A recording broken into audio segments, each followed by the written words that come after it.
The old bus wheezed to a stop in front of Westfield Academy, its brakes squeaking like they needed oil. Alex gripped his backpack straps a little tighter as he stepped down onto the perfectly trimmed lawn that lined the circular driveway. The autumn air felt different here somehow, cleaner, crisper, carrying the scent of money and privilege that Alex had only ever caught whiffs of from a distance. At 17, Alex had seen the insides of more homes than most people visit in a lifetime. 7 foster homes in 12 years had taught him how to read a room quickly, how to make himself small when necessary, and most importantly, how to protect the things that mattered. Right now, what mattered was not letting anyone see how intimidated he felt. Stone buildings with ivy-covered walls surrounded him, their windows gleaming in the morning sun like they were winking at some private joke. Students streamed past in their crisp uniforms, laughing and talking, their voices carrying the confidence of people who had never questioned their place in the world. Alex glanced down at his own uniform, second-hand, slightly too big around the shoulders, and missing the optional blazer that everyone else seemed to be wearing. Ms. Parker, his social worker, had been ecstatic when the scholarship letter arrived. "This is your chance," she'd said, her eyes bright with a hope that Alex couldn't quite share. A fresh start at one of the best schools in the country. What she hadn't said, but what Alex knew all too well, was that fresh starts rarely stayed fresh for long. The administration building loomed ahead, its massive oak doors standing open like a mouth ready to swallow him whole. Alex took a deep breath and walked forward, ignoring the curious glances from passing students. "You must be Alexander," said a thin woman with glasses perched on the end of her nose. Her smile didn't reach her eyes as she looked up from her desk. The scholarship student. The way she said scholarship made it sound like charity case, but Alex was used to that. He nodded and tried for a smile that probably looked more like a grimace. "Headmaster Winters is expecting you. Through that door, please." The headmaster's office was everything Alex had expected. Dark wood, leather-bound books, and the unmistakable atmosphere of old money. Headmaster Winters himself was a tall man with silver hair, and the kind of tan that came from weekend sailing rather than actual work. "Alexander, welcome to Westfield Academy," he said, not bothering to stand. "Your test scores were surprising, especially considering your background." Alex stood straighter. "Thank you for the opportunity, sir. Yes, well, the Board of Trustees is quite pleased with our diversity initiatives this year. Your scholarship is fully covered, including room and board. Your schedule," he said, sliding a folder across the desk, "includes all standard courses plus your music elective. Professor Lancaster runs a tight ship in our music department. I suggest you don't disappoint him." The meeting was over almost as quickly as it began. A student guide named Tyler was waiting outside, his smile plastered on so tightly it looked painful. "So you're the foster kid who plays piano," Tyler said as they walked across the quad. "How does that work? Do foster homes come with grand pianos?" Alex bit back the sharp response that rose to his tongue. "Not exactly. The truth was both simpler and more complicated. His 4th foster home had a keyboard, not even a full one, just 5 octaves of plastic keys that sometimes stuck when you played too hard. But it had been enough. At night, after everyone was asleep, Alex would plug in headphones and teach himself to play, his fingers dancing over silent keys while tutorials played on a library-borrowed laptop. Music made sense in a way people never had. Notes followed rules. Chords had reasons for sounding the way they did. There was math in music, patterns that Alex could see and feel and reproduce. By the time he moved to his 5th home, then his 6th, then his 7th, the piano had become his constant, even when he couldn't access one. The music played on in his head. "Here's the dorm," Tyler said, stopping in front of yet another ivy-covered building. "You're in 204. Normally freshmen double up, but we're at odd numbers this semester, so you lucked out with a single. Probably for the best," he added with a smirk that suggested no one would want to room with Alex anyway. The room was small but private. A narrow bed, a desk, a dresser, and a window that overlooked a corner of the sports field. Alex set his backpack down on the bed and took out the only personal item he'd brought, a dog-eared book of piano studies. "Dining hall is that way," Tyler said, pointing vaguely. "Classes start at 8 tomorrow. Don't be late." And with that, he was gone, leaving Alex alone in a room that felt both like a prison cell and the most space he'd had to himself in years. The first week passed in a blur of new faces. complicated campus maps, and classes that moved at a pace Alex hadn't expected. The coursework was challenging but not impossible. Alex had always been good at school when he had the chance to actually attend regularly. It was the social landscape that proved harder to navigate. Westfield students operated on a different frequency. They talked about summer homes and family trips to Europe like they were discussing the weather. They name-dropped their parents' connections and debated which Ivy League schools had already scouted them. And they noticed, with the razor-sharp awareness of teenagers everywhere, that Alex was different. It wasn't just the scholarship or the slightly worn uniform. It was everything. The way he ate his food quickly as if someone might take it away. The way he kept his back to walls and his eyes on exits. The way he didn't join study groups or weekend trips to the nearby town. Within days, whispers followed him through hallways. "Did you hear he's been in like a dozen different homes? I heard his parents were criminals or something. Why would they even let someone like that in here?" Alex let the words roll off his back. He'd heard worse. Much worse, the music department became his sanctuary. Professor Lancaster was a stern man in his 60s who treated all students with the same cool detachment, which to Alex felt refreshingly like equality. The practice rooms were available to any student enrolled in music courses, and for the first time in his life, Alex had access to real pianos, beautiful instruments with weighted keys that responded to the lightest touch. He started spending every free moment in the smallest practice room at the end of the hall. It was there, late one evening when most students had gone to dinner, that Lee found him. She pushed open the door without knocking, then froze when she realized the room was occupied. "Sorry, I thought this one was empty." Alex's hands hovered over the keys, the interrupted melody hanging in the air between them. "It's fine. I was just finishing." "No, don't stop," Lee said, taking a step into the room. "That sounded beautiful. Chopin?" Alex nodded, surprised that she recognized it. "Nocturne in E-flat major," she said, smiling. "One of my favorites." There was something about Lee that didn't quite fit the Westfield mold. Maybe it was the way her uniform shirt was untucked on one side, or how her hair escaped its ponytail in wild curls, or perhaps just the genuine interest in her eyes. "I'm Professor Lancaster's assistant," she explained. "Junior year community service hours. You play?" Alex asked, nodding toward the piano. Lee laughed. "Barely. Enough to know how hard that piece you were playing is." She leaned against the doorframe. "You're new. The scholarship student, right?" Alex tensed, waiting for the judgment or pity that usually followed. "That's cool," Lee continued, apparently oblivious to his discomfort. "You must be really good. Lancaster doesn't approve those scholarships easily." Before Alex could respond, the sound of voices echoed down the hallway, a group of students heading toward the practice rooms. Lee straightened up. "I should go help the professor set up for tomorrow. But hey, you should sign up for the Harrington competition. Applications are due next week." "What competition?" "It's this big deal around here. Winner gets a cash prize and performs with the symphony in the spring." Lee glanced over her shoulder as the voices grew louder. "Fair warning, though, it gets pretty intense. Some of these kids have been prepping for years." After she left, Alex sat motionless at the piano, fingers resting lightly on the keys. A competition. The idea should have been intimidating. These were kids who'd had private lessons since they could walk, who played on instruments that cost more than every possession Alex had ever owned combined. But when he closed his eyes and let his fingers find the keys again, none of that mattered. The music rose around him like a shield, blocking out the whispers and stares, the uncertainty of his place here, the looming question of what would happen when this temporary haven inevitably ended. The following morning, Alex woke before dawn. He slipped out of the dorm and across the silent campus to the music building. Using the key card all music students received, he let himself in and found his way to the practice room. For 2 hours he played in the growing light of day, working through pieces he knew by heart, and then challenging himself with new ones. By the time students began filing into the building for morning classes, Alex had made his decision. That afternoon, he added his name to the sign-up sheet for the Harrington piano competition. As he walked away, he didn't notice the group of students watching from across the hall, or the calculating look that passed between them.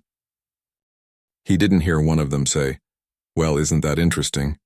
The foster kid thinks he has a shot," and he certainly didn't see the smirk that spread across the face of Professor Lancaster's Son, as he added his own name to the list directly below Alex's word, spread quickly about the foster kid who'd signed up for the Harrington competition. Alex noticed the sideways glances and hushed conversations that stopped when he walked by. He kept his head down and focused on what mattered, finding every possible minute to practice. The music building became his second home. Between classes, during lunch breaks, and late into the evening, Alex would slip into his corner practice room, losing himself in the notes that had been his only constant through years of uncertainty. It was during one of these evening sessions that he first encountered Thomas. Lancaster. Alex had just finished working through a particularly challenging passage when he sensed someone watching. He looked up to find a boy leaning against the doorframe, tall, with carefully styled hair and the easy posture of someone who'd never questioned his right to be anywhere. "Not bad," Thomas said, his voice carrying the same clipped accent as his father, Professor Lancaster. For someone with no formal training, Alex's fingers stilled on the keys. He'd heard about Thomas, the professor's son, Westfield's golden boy, and winner of last year's Harrington competition. The whispers said he was already being scouted by Juilliard. "Thanks," Alex said simply, turning back to the piano. "That's Liszt, isn't it?" Thomas stepped into the room uninvited. "Hungarian Rhapsody No. 2, bold choice." Alex nodded, uncomfortable with the attention but unwilling to show it. "You know," Thomas continued, circling the piano like a predator, "most people spend years studying with masters before attempting something that technically demanding. I'm not most people. A flash of something. Annoyance?" Respecting crossed Thomas's face. Clearly, he studied Alex for a moment longer. "You're using this practice room regularly?" "When I can. You should know there's a better one. Reserved for serious competitors." Thomas's smile didn't reach his eyes. "Room 118 in the West Wing. It's usually locked, but—" He pulled a key from his pocket and set it on top of the piano. "Consider it a professional courtesy. The acoustics are better. More private, too." Before Alex could respond, Thomas was gone, leaving only the key behind as proof he'd been there at all. Lee found Alex still staring at the key 10 minutes later. "What's that?" she asked, dropping her backpack on the floor. "Thomas Lancaster just gave me a key to some practice room." Lee's eyebrows shot up. "Thomas spoke to you." "Willingly. He said it's for serious competitors." Alex couldn't keep the suspicion from his voice. Nothing in his life had ever been given freely, especially not by people like Thomas Lancaster. "Room 118? Lee asked, her expression changing. Alex nodded. "That's weird. I didn't know there was a piano in there." "It's an old storage room." She frowned. "Why would he—" "Doesn't matter," Alex said, pocketing the key. "I'm fine with this room." But curiosity got the better of him. After his last class the next day, Alex found himself standing in front of room 118, the mysterious key in hand. The door was tucked away at the end of a rarely used hallway in the West Wing, far from the main practice rooms and Professor Lancaster's office. The key turned smoothly in the lock. Inside, the room was dusty and smelled of disuse. But there it was, a grand piano positioned by the window, late afternoon light falling across its polished surface. Alex approached it slowly, running his fingers along the wooden frame. It was an older model, but still, a grand piano all to himself. He sat on the bench and placed his hands on the keys. The first chord sounded wrong. Alex frowned and played a simple scale. Several keys didn't respond at all, while others produced notes that were painfully out of tune. The pedals, when pressed, made an alarming creaking sound but had no effect on the sound. "What the—" Alex bent to look underneath the piano, then checked the strings inside. It didn't take long to spot the problem, or rather problems. This piano hadn't merely fallen into disrepair. It had been deliberately sabotaged. Some hammers had been removed entirely, while others had been tampered with to hit the wrong strings. The pedal mechanism had been partially dismantled. Alex sat back, a cold feeling settling in his stomach. This wasn't a generous offer from a fellow musician. It was a trap. He should have been angry, should have stormed out, found Thomas, and confronted him. Instead, Alex found himself playing again, working around the dead keys, exploring the strange off-kilter sounds produced by the damaged instrument. There was something almost fascinating about it, like a puzzle to solve. An hour passed before he realized how late it had gotten. Gathering his things, Alex locked the room behind him and headed back toward the dorms, his mind racing. He should tell Lee about the broken piano, but something held him back. Pride, maybe. Or perhaps a deeper understanding that this was just the beginning of what the other students would do to push him out. Back in his room, Alex lay on his bed staring at the ceiling. 7 foster homes had taught him one undeniable truth. The moment you showed weakness was the moment they won. If Thomas and his friends wanted to rattle him, they'd have to try harder than a broken piano. The next morning, Alex returned to room 118, and the next day. And the day after that, he developed a new practice routine. During the day, he would work in the sabotaged room, adapting his playing to the instrument's limitations. He discovered that by changing his technique, pressing certain keys with more force, using unusual fingering to avoid the dead spots, he could still produce music. Different, certainly. Unconventional. But music nonetheless. Late at night, when the building was empty, he would sneak into the main recital hall for 15 precious minutes on the performance piano, adjusting his adapted techniques to a properly functioning instrument. It was during one of these late-night sessions, nearly 2 weeks after receiving the key, that Alex overheard the voices. Should see him in there, actually practicing on that piece of junk. Thomas's unmistakable voice echoed down the hallway, followed by laughter. He has no idea. How long are you going to let him keep embarrassing himself? Another voice, one of Thomas's friends, Alex thought. Until he quits or humiliates himself at the competition. Either way, he'll learn his place. More laughter than the sound of a door closing. Alex sat perfectly still, his hands frozen above the keys. So it was confirmed. The broken piano had been a deliberate setup. A way to ensure he would fail spectacularly at the competition. For a brief moment, hot anger flooded his system. Then slowly it gave way to something else. Something calmer and more calculated. They expected him to fail? Fine. He would use their sabotage to his advantage. The next day, Lee cornered him after theory class. I haven't seen you in the regular practice rooms lately. Alex shrugged. I've been using another room. Room 118? When he didn't answer, her eyes narrowed. Alex, what's going on? I asked around. That room hasn't been used in years. The last time anyone checked, the piano in there was practically falling apart. It's fine, he said, trying to move past her. Lee blocked his path. No, it's not fine. Thomas is up to something. Everyone knows he thinks the Harrington is his birthright. His father's been grooming him for it since he was 5. I can handle Thomas. You don't understand, Lee insisted. His family founded this school. The main performance hall is named after his grandfather. People don't say no to Lancasters around here. Alex finally met her eyes. I'm not going to quit if that's what you're suggesting. I'm suggesting you be careful, she said, her voice softening. And maybe use a piano that actually works. But Alex had made up his mind. That afternoon he returned to room 118, spending hours with the broken instrument. There was something liberating about it now. Knowing the piano was meant to be his downfall made mastering it feel like a secret act of rebellion. Days passed, then weeks. The sign-up sheet for the Harrington competition filled with names, mostly upperclassmen with years of training, including Thomas and his circle of friends. Professor Lancaster announced the competition date, 3 weeks away, with preliminary rounds beginning the week before. Alex divided his time between classes, regular practice, and his secret sessions in room 118. The broken piano had become strangely familiar, its quirks and limitations almost like personality traits. He found himself adapting Liszt's Hungarian Rhapsody to work with the instrument's constraints, turning what should have been a technical nightmare into something uniquely his own. The night before the preliminary round, Alex stayed late in the main hall, running through his piece one final time on a proper piano. The differences were stark. Notes that responded properly, pedals that functioned as they should. It felt almost too easy after weeks with the sabotaged instrument. As he played the final notes, a slow clap echoed through the empty hall. Professor Lancaster stepped out from the shadows. Interesting interpretation, he said, his expression unreadable. Not quite what Liszt intended, I think. Alex stood quickly.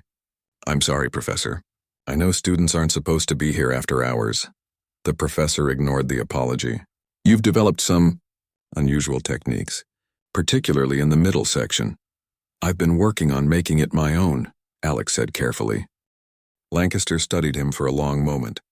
The competition committee expects technical precision and faithful interpretation. Innovation is rarely rewarded at the Harrington. I understand. Do you? Lancaster's voice was cool. My son has been preparing for this competition all year. His future depends on it. The implication hung in the air between them. Alex said nothing.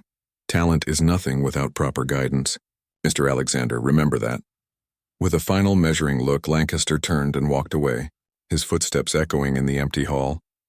Alex stood alone at the piano, the weight of what he was up against settling fully on his shoulders for the first time. This wasn't just about a broken piano or spiteful classmates. It was about an entire system designed to keep people like him out. He gathered his sheet music and turned off the lights, a new determination hardening within him. They had given him a broken piano to ensure his failure. Instead, he would use it to rewrite the rules of their game. The week before preliminaries turned the normally quiet music building into a hive of nervous energy. Students who'd barely acknowledged each other all semester now sized one another up in hallways, listening at practice room doors, comparing repertoire choices in hushed voices.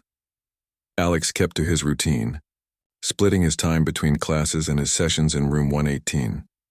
The broken piano had become something of a friend, difficult and unpredictable but familiar. He'd memorized which keys worked, which didn't, and how to work around the dead spots to maintain the flow of the music. One afternoon, as Alex was heading to room 118, he spotted Thomas and two friends coming from that direction, laughing among themselves. They fell silent when they saw him. "Still at it, scholarship kid," Thomas called, his smile sharp. "Dedication? I respect that."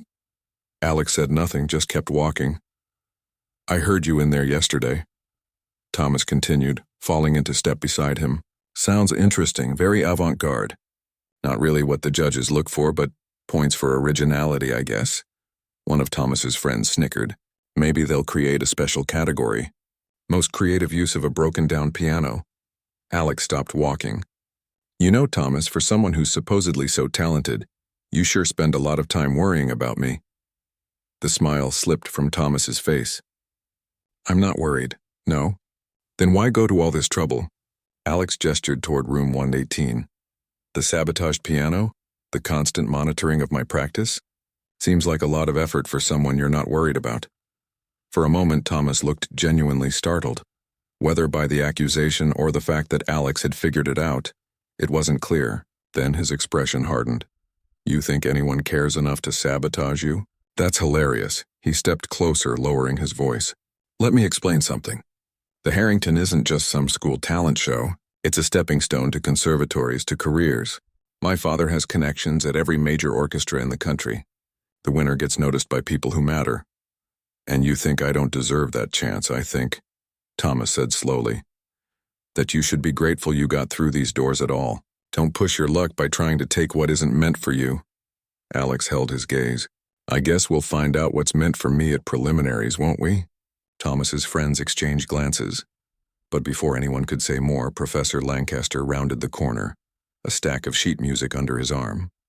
"Thomas," he said sharply, "aren't you supposed to be in the recital hall for your rehearsal time?" "Just on my way, Father." With a final warning look at Alex, Thomas and his friends headed down the hallway. Lancaster's cold gaze swept over Alex. "Mr. Alexander, I trust you're prepared for preliminaries?" "Yes, sir." The professor looked as though he wanted to say more, but instead just nodded curtly and continued on his way. Inside room 118, Alex sat at the broken piano and let out a long breath. The encounter had left him shaky, adrenaline coursing through his system. He placed his hands on the keys, feeling the familiar resistance of the damaged action, and began to play. The music had always been his safe place, the language he understood when nothing else made sense. Today it washed over him like cool water, clearing away the anger and doubt. By the time he finished his practice session, his mind was calm again, focused on what mattered. The competition ahead. The day of preliminaries arrived with a burst of autumn rain. Alex woke before dawn, lying in his narrow dorm bed listening to water drumming against the window. His stomach felt tied in knots, not just from nerves about performing, but from knowing what awaited him. 28 students had signed up for the Harrington. Today, that number would be cut to 10 finalists. Alex had drawn the 19th performance slot, late enough to let anxiety build. but not late enough to see how the judges were responding to others. Lee caught up with him on the way to the music building, an umbrella clutched in one hand and a paper coffee cup in the other. "Brought you this," she said, thrusting the cup at him. "You look like you haven't slept." The coffee was hot and sweet, exactly what he needed. "Thanks. Have you been practicing in that room all this time?" she asked as they hurried across the rain-soaked quad. Alex nodded. "On that broken piano? Even after you knew?" "Especially after I knew." Lee shook her head in disbelief. "You're either the craziest or the most stubborn person I've ever met." "Probably both." Alex managed to smile. They reached the music building, joining the stream of nervous students and their even more nervous parents heading toward the recital hall. Lee gave his arm a quick squeeze before peeling off toward the side entrance where Professor Lancaster was gathering his student assistants. Alex found a quiet corner in the back of the hall and tried to focus on his breathing.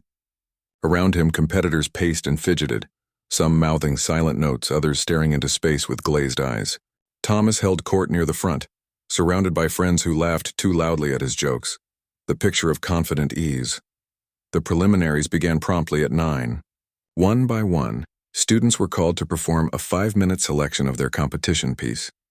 The judges, Professor Lancaster and 2 visiting musicians from the city's symphony, sat in the center of the hall, scribbling notes and occasionally whispering to one another. Alex watched the first few performances, then slipped out to a practice room for one final run-through. The regular practice piano felt strange under his fingers now. Too responsive, too perfect after weeks with the broken instrument. He found himself unconsciously using the workarounds he'd developed, playing some notes with unusual force, hesitating where there should have been smooth transitions. "This is wrong," he muttered to himself, stopping mid-phrase. He started again, trying to play normally, but his muscle memory had adapted too well to the damaged piano. After several frustrating attempts, he gave up and returned to the recital hall. Thomas was just finishing when Alex slid back into his seat, a flawless rendition of a Chopin piece that earned appreciative nods from the judges. 8 more students performed before Alex's name was called. The walk to the piano felt endless. Alex was acutely aware of Thomas and his friends watching, of Professor Lancaster's cold stare, of Lee's encouraging smile from her position by the door. He sat at the bench, adjusted its height, and placed his hands on the keys. For a heartbeat, panic seized him. This piano would respond correctly. No dead keys, no strange sounds, no need for the adaptations he'd practiced for weeks. Would he remember how to play normally? But as soon as he began the first measure of Liszt's Hungarian Rhapsody, something unexpected happened. The techniques he'd developed to work around the broken piano transformed the piece, giving it an intensity and unusual phrasing that made heads lift throughout the audience. Notes that should have flowed smoothly now had deliberate pauses. Passages that were traditionally delicate became forceful. It wasn't what Liszt had written. It wasn't what anyone in this room expected. But as Alex lost himself in the music, he realized it was something new, something that belonged only to him. When he finished, the hall was silent for a beat longer than normal, before the polite applause began. Alex glanced at the judges. Professor Lancaster's face was unreadable, but the other 2 were leaning toward each other, talking rapidly. Alex returned to his seat, hands still tingling from the performance. Lee caught his eye from across the room and gave him a subtle thumbs up. From a few rows ahead, Thomas twisted to look back at him, his expression a mixture of surprise and something that might have been respect. The remaining performers seemed to blur together as Alex's nerves gave way to exhaustion. When the last student finished, Professor Lancaster announced that the list of finalists would be posted outside his office in 1 hour. The crowd dispersed slowly, breaking into small groups that dissected performances and speculated about who would advance. Alex slipped away from the chatter, finding a quiet bench in an empty courtyard where the rain had stopped, leaving everything dripping and fresh. Lee found him there 40 minutes later, her face flushed with excitement. "They posted the list early," she said, dropping onto the bench beside him. Alex's stomach clenched. "And? You're in." 9th place in preliminaries. Relief washed over him, followed quickly by disbelief. 9th out of 10? "Hey, you made it. That's what matters." Lee nudged his shoulder. "Though you should have seen Thomas's face when he realized you'd advanced. Priceless." "What place was he?" "First, of course." Lee rolled her eyes. His father's one of the judges, what did you expect? But the other judges were talking about your performance. I heard one of them call it boldly innovative. Alex leaned back, letting the news sink in. He'd made it to finals. Despite the broken piano, despite Thomas and his friends, despite Professor Lancaster's obvious disapproval. The finals are different, Lee continued. Full-length performance, bigger audience? The president of the conservatory will be there, along with some pretty important people from the music world. When? Next Friday evening. 8 o'clock. She studied his face. What are you going to do? You can't keep practicing on that broken piano. But Alex was already thinking ahead, plans forming. Actually, I think that's exactly what I need to do. You're serious? Lee looked at him like he'd lost his mind. Alex, you got lucky in preliminaries. The finals are another level entirely. You need every advantage you can get. I know. Alex stood up, suddenly energized. And I just realized what my advantage is. No one else is playing what I'm playing. No one else sounds like me.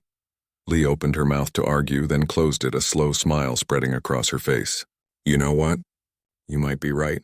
You're still crazy, but maybe that's not a bad thing.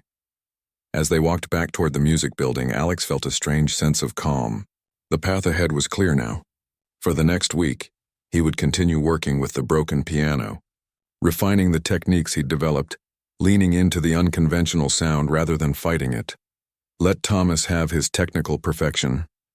Alex would bring something entirely different to the competition, something the judges had never heard before. Whether they embraced it or rejected it remained to be seen, but either way, he would play on his own terms. The finals would be his moment to show not just what he could do despite the obstacles placed in his way, but because of them. The week before the finals passed in a blur of classes, practice sessions, and nervous anticipation. Word had spread throughout Westfield about the unusual preliminary performances, and Alex noticed more students lingering in the hallway outside room 118, trying to catch a glimpse of the scholarship kid with the strange playing style. Thomas and his friends had stopped their outright mockery, shifting instead to a kind of wary distance. Occasionally, Alex would spot Thomas watching him with an unreadable expression, as if trying to solve a particularly confusing puzzle. Professor Lancaster, meanwhile, had become even more coldly formal in their limited interactions. During the one class they shared, he called on Alex repeatedly, questioning his understanding of musical theory with a sharpness reserved for no other student. He's worried, Lee said as they walked across campus after class. You weren't supposed to make it to finals. Now he doesn't know what to do with you. I'm pretty sure he knows exactly what to do, Alex replied. Make sure I don't win. The night before the competition, Alex stayed later than usual in room 118, running through his piece one final time on the broken piano that had become so familiar. His fingers knew exactly which keys would respond and which wouldn't, when to press harder and when to ease off, how to work around the dead spots to maintain the flow of the music. As he played the final notes, he heard a soft sound from the doorway. Looking up, he was surprised to see an older man he didn't recognize, tall and distinguished, with silver hair and kind eyes that crinkled at the corners. Don't stop on my account, the man said, his voice warm with a slight accent Alex couldn't place. That was fascinating. Alex stood, suddenly self-conscious. Thank you, sir. I was just finishing up. The man entered the room, looking curiously at the piano. This is quite an instrument you're playing. Not in the best condition, I think. No, sir. It has some quirks. Quirks? The man chuckled. A diplomatic way of putting it. He ran his fingers lightly over the keys, pressing a few to hear their uneven response. Yet you've adapted beautifully. Most pianists would refuse to play such a damaged instrument. Alex shrugged. I work with what I have. Indeed. The man studied him with interest. You're in the Harrington finals tomorrow? Yes, sir. Playing this interpretation of Liszt? Alex nodded. Bold choice. The man smiled. I look forward to hearing it on a proper piano. After he left, Alex realized he'd never introduced himself. There was something familiar about him, though Alex couldn't place it. Gathering his things, he locked room 118 for what might be the last time and headed back to his dorm. Sleep came fitfully that night. Alex dreamed of pianos with keys that turned to water when he touched them, of audiences that grew and shrank like living things, of Thomas and Professor Lancaster watching him with identical expressions of cold disdain. The morning of the finals dawned clear and bright, the kind of perfect autumn day that seemed designed to mock his churning stomach and sleep-deprived brain. Alex forced himself to eat breakfast, then spent the morning in a daze of last-minute preparation, reviewing his sheet music even though he'd memorized it weeks ago. By late afternoon, the campus was buzzing with activity. The Harrington was Westfield's most prestigious musical event, drawing not just students and faculty but alumni, parents, and representatives from music schools across the country. The performance hall, normally half empty even for important recitals, would be filled to capacity. Alex arrived early, slipping in through a side entrance to avoid the growing crowd in the lobby.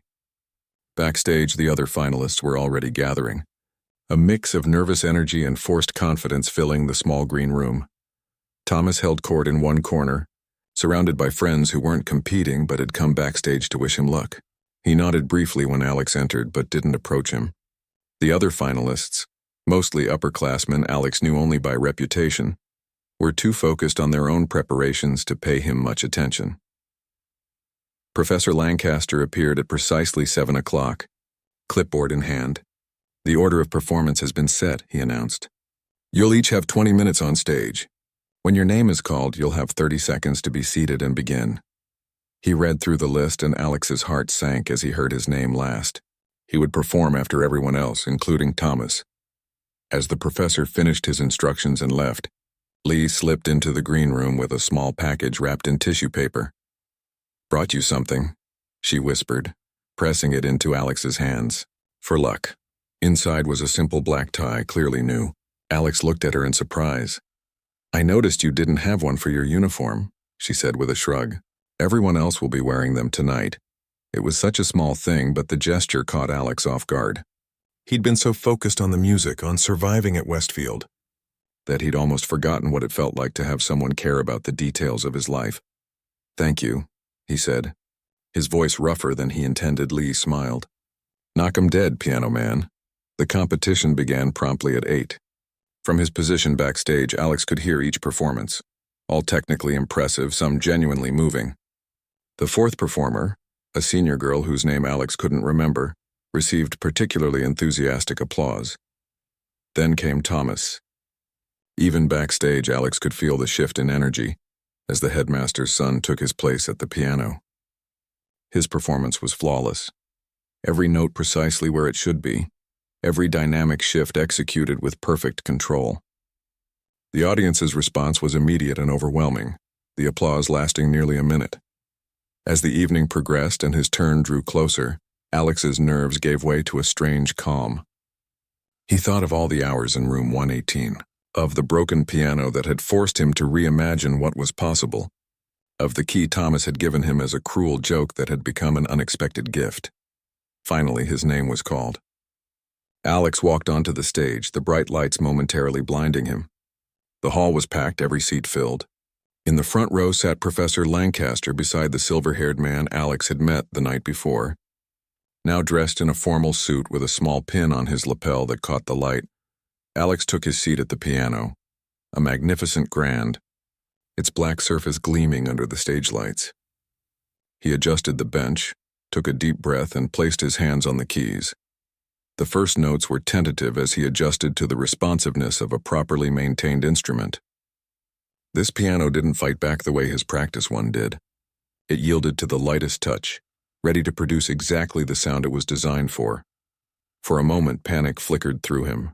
All those weeks of adaptation, of finding workarounds, would they be useless now? Should he try to play conventionally, the way everyone else had? But then he remembered why he was here. Not just to compete, but to play his music in his way. He closed his eyes, recalled the feeling of the broken piano under his fingers, and began again. The piece transformed. Notes that should have been connected became deliberately separated. Passages traditionally played with delicacy were attacked with unexpected force. Phrases were stretched and compressed in ways Liszt never intended, creating tension where there should have been flow, surprising beauty in unexpected moments. In the audience, heads lifted. Whispers rippled through the hall, quickly hushed. Professor Lancaster's expression darkened, but the silver-haired man beside him leaned forward, watching with intense interest. As Alex moved deeper into the piece, he felt something shift inside him. The music wasn't just notes on a page anymore, or even his clever adaptation to a broken instrument. It had become something personal. His voice speaking through his fingers, telling his story. Every foster home, every setback, every moment of determination that had brought him here, all of it flowed through the music. By the time he reached the final movement, Alex wasn't thinking about the competition anymore. He wasn't worried about Thomas or Professor Lancaster or even the judges. There was only the music filling the hall, reaching into every corner with a sound that was completely, uniquely his own. The final notes hung in the air, resonating in the perfect acoustics of the hall. For a long moment there was absolute silence. Then the applause began. Scattered at first, then building, growing until it filled the space. Alex opened his eyes to see people standing, their faces alight with something he'd never expected. Recognition. They had heard him. Not just his playing, but him. He stood, bowed once, and walked off stage on legs that suddenly felt weak. In the wings, Lee was waiting, her eyes wide. "That was," she began, then shook her head, words failing her.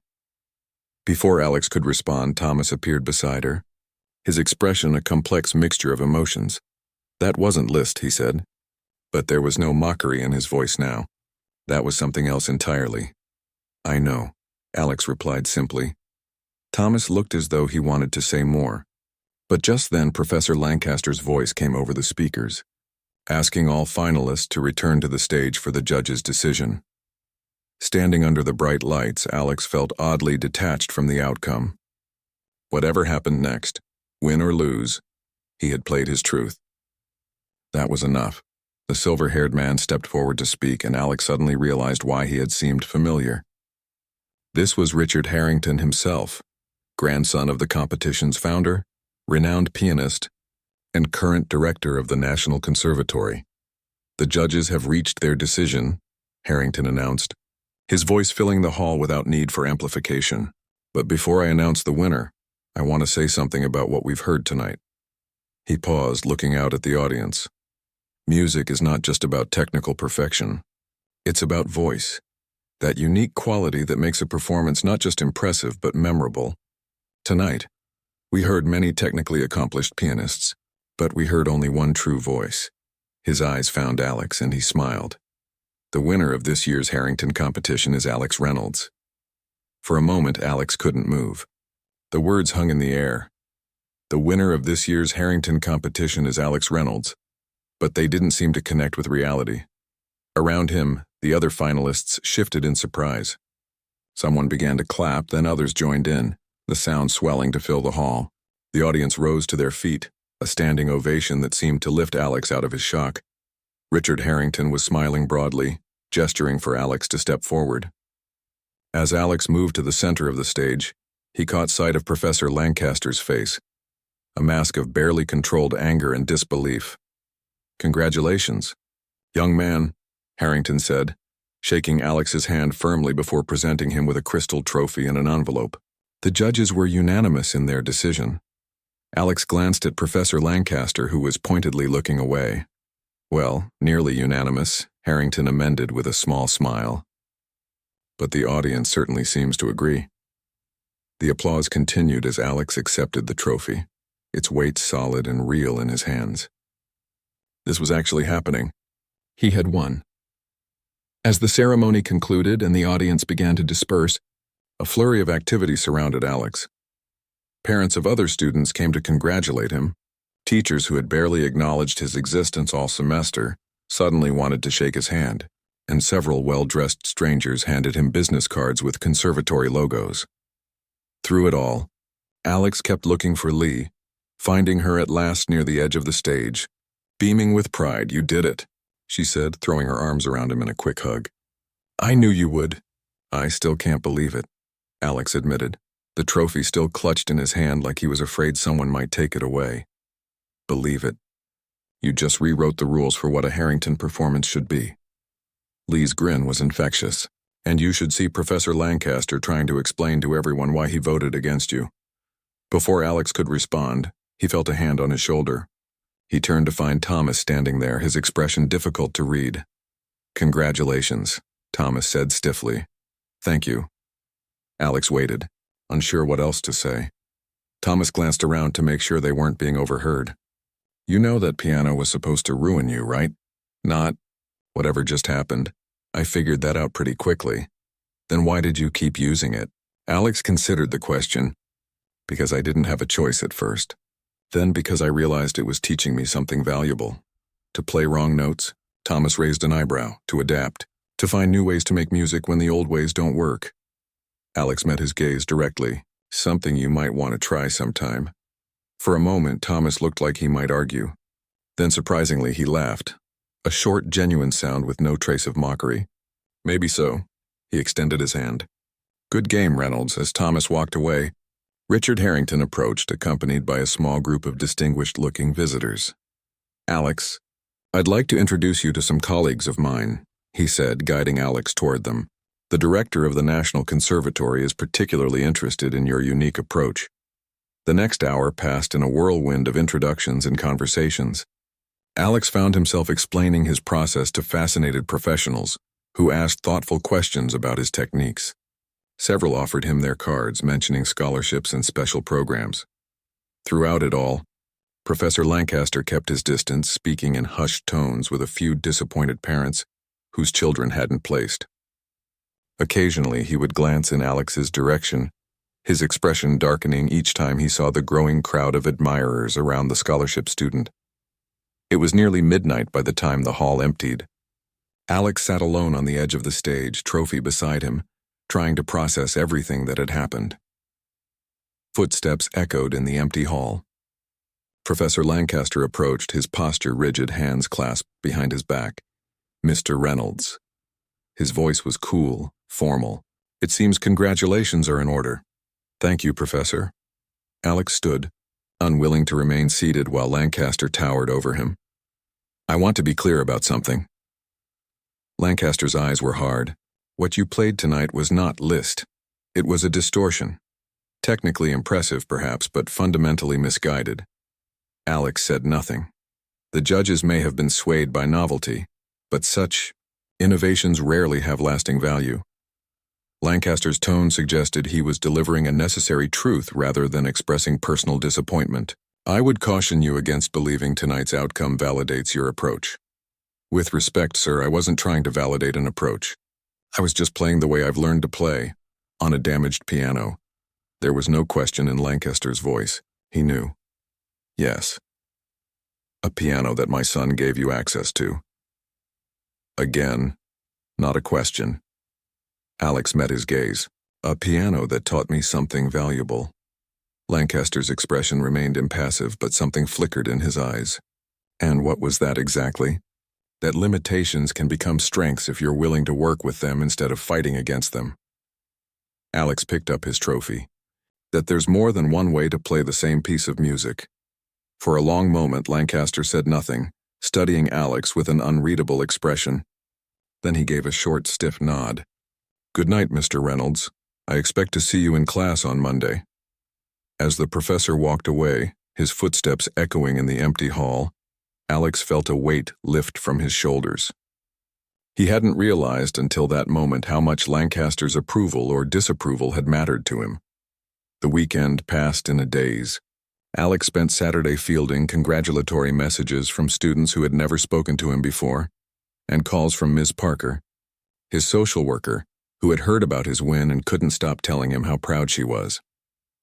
On Sunday evening, he returned to the music building to practice, only to find a small crowd gathered outside room 118.